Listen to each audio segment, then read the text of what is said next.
दशरथ के पास भी एक महात्मा मांगने के लिए आया और तब गुरु वशिष्ठ का गौरव सामने आता है। गुरु की भूमिका अपने शिष्य को मार्गदर्शन दे। देखिए, विवेक देना। पर ऐसे भी गुरु होते हैं, शुक्राचार्य जैसे गुरु, आपने उनका भी नाम सुना है, क्योंकि शुक्राचार्य जी भी बलि दैत्य गुरु है। और बलि की यज्ञशाला में जब भगवान प्रकट हुए, किस रूप में प्रकट हुए? बामन रूप में। बहुत अच्छा, बड़े सुधी श्रोता बैठे हुए, यहाँ कथा कहने की सार्थकता है। बामन अवतार प्रभु का जब प्रकट हुआ और वहां बलि तो पहचान नहीं पाया कि इतने बौने रूप में जो है वो ईश्वर हो सकता है, पर प्रभु तो अपनी सर्वरूपता का दर्शन कराते।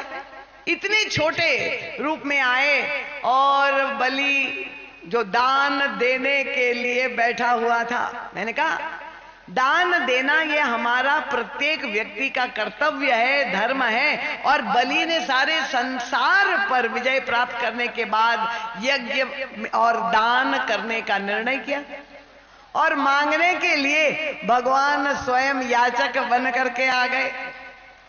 और प्रभु से जब बलि ने कहा क्या चाहते हो, और भगवान ने कहा 3 पग भूमि। अब जब 3 पग भूमि मांगी तो बलि हंसने लगा। अरे ब्राह्मण देवता, आपको देख करके तो ऐसा लगा था कि आप बहुत बुद्धिमान हैं, बहुत विद्वान हैं, और आपकी मांग सुनकर लगता है आपकी बुद्धिमत्ता पर संदेह हो रहा है। मैं बलि, महाबली, मेरे लिए कुछ भी अदेय नहीं है। अरे आप कुछ भी, आसमान से पृथ्वी पाताल तक कुछ भी मांगे मैं दे सकता हूं। प्रभु मुस्कुराने लगे।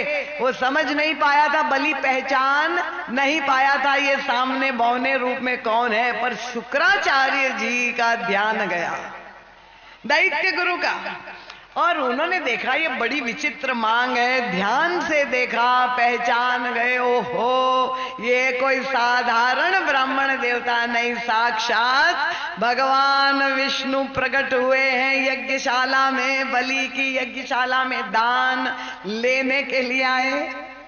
मैंने कहा ना, दान देना और दान लेना ये दोनों कला अगर हम सीख ले तब तो जीवन में हम धन्य हो जाए। और तब शुक्राचार्य ने अपने शिष्य को कहा जरा इधर आओ।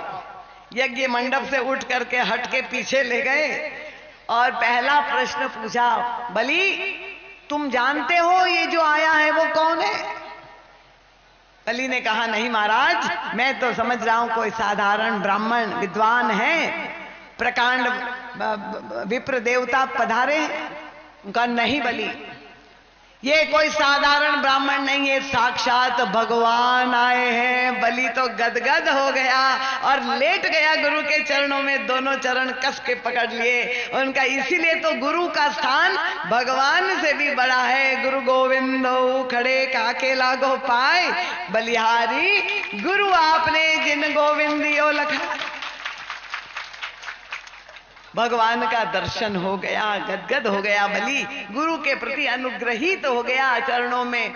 और फिर दूसरी बात, जब प्रश्न पूछा बलि से शुक्राचार्य ने, तुम जानते हो ये क्यों आए? नहीं महाराज मैं तो नहीं जानता, तुम्हारी सारी संपत्ति हड़पने के लिए आए। और जहां गुरु की भूमिका क्या होनी चाहिए, देखिए यहीं पर ऐसा लगता है कि चेला आगे निकल गया, गुरु अधूरा सिद्ध हो गया।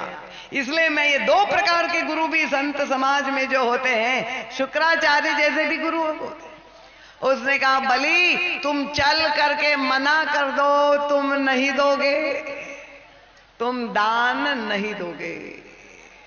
पर धन्य है बलि, उसके जो संस्कार थे, उनका गुरुदेव। एक और आप कह रहे भगवान आए हैं, भगवान सर्वशक्तिमान है, वो अगर चाहते तो संकल्प से ही मेरी सारी संपत्ति छीन सकते थे। उन्हें तो वे तो आए हैं मुझे दानी होने का गौरव प्रदान करने के लिए, मैं तो अवश्य दूंगा, आपकी बात नहीं मानूंगा। यहां पर लगता है कि बलि बड़ा विवेकी था और गुरु की बात जो उन्होंने कही थी नहीं मानी, अंत तो गत्वा बलि धन्य हो गया। आज महाराज दशरथ के यहां भी विश्वामित्र जी मांगने के लिए आए हैं। अनुज समेत देहु रघुनाथा, निश्चर बद मैं हो बसना था। और तब जब वे हिचकिचा रहे थे, संकोच में थे, अपने पुत्र मोह से आक्रांत थे, उनका सब सुत प्रिय मोहि प्राण की नाय, पर राम देत नहीं बनाई गोसाई। और तब गुरु वशिष्ठ ने अपने शिष्य को विवेक दिया। तब वशिष्ठ बहु विधि समुझावा, नृप संदेह नाश करा। क्या समझाया? गुरु वशिष्ठ ने याद दिलाया महाराज दशरथ को। देखिए, ये चेले लोग बहुत जल्दी भूल जाते हैं। जब समस्या होती है तब तो गुरु जी के पास चले जाते हैं, गुरुदेव कृपा करो हमारी समस्या है। और समाधान जब हो जाता है तो सबसे पहले किसी को भूल जाते हैं, तो गुरु जी को ही भूल जाते हैं, काम हो गया हमारा। पर गुरुदेव बड़े चतुर थे, वे जानते थे। गुरुदेव ने याद दिलाया कि राजन याद करो, तुम पुत्र के अभाव में कितने दुखी थे।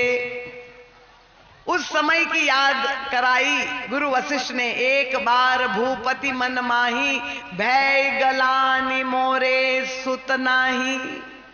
पुत्र का अभाव है, इतना बड़ा राज्य, इतनी संपत्ति, पर भोगने वाला कोई वारिसदार नहीं है। गुरु गृह गयो तुरंत महिपाला, निज दुख सुख सब गुरु ही सुनाया।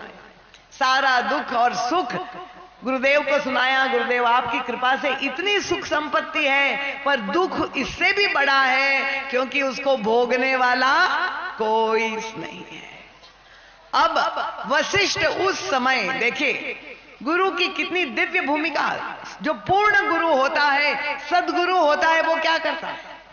गुरुदेव चाहते, वशिष्ठ तो दशरथ जी से कहते, क्या बुढ़ापे में चतुर्थ अवस्था में तुम पुत्र के लिए याचना कर रहे हो? अरे पुत्र भी माना यही जाता है कि मरने के बाद कि जो है वो पुण्य नाम के नरक में अगर नहीं जाना पड़ता अगर पुत्र होता है। तो गुरु वशिष्ठ तो कह सकते थे कि अरे भैया क्या तुम पुत्र के लिए, तुम इस समय तो ज्ञान वैराग्य के पाने की उम्र है, वानप्रस्थ आश्रम में तुम प्रवेश करो। पर ऐसा उपदेश भी नहीं दिया, वैराग्य का उपदेश नहीं दिया, और कोई चमत्कार भी नहीं, लो मैं तुम्हें आशीर्वाद देता हूं, जाओ तुम्हें 4 फूल मिले, ऐसा भी नहीं किया।